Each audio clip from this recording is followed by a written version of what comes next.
నా తండ్రి ఒక దైవం. మీరు రోజు పూజించే ఎంతోమంది దైవాల్లో ఆయన ఒక మంచి మనసున్న దేవుడు. రోజంతా శ్మశానాల్లో, కేవలం శ్మశానాల్లోనే ఉంటూ కైలాసాన్ని వదిలేశాడు. తన భక్తుల కోసమే బతికాడు.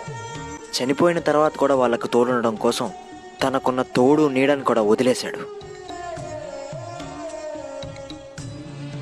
భక్తుల కష్టాలే తన కష్టాలు అనుకున్నాడు. ఎప్పుడు భక్తుల కోరికలే తీర్చాలనుకున్నాడు తప్ప తనకంటూ ఒక కుటుంబం ఉన్న సంగతే మర్చిపోయాడు.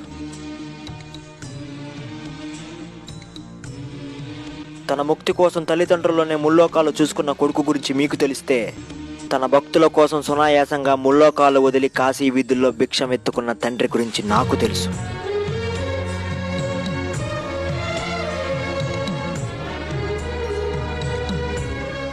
ఆయన ఈ మనుషులందరికీ దైవం మాత్రమే కాదు, వాళ్ళలో ఉండే జీవం కూడా.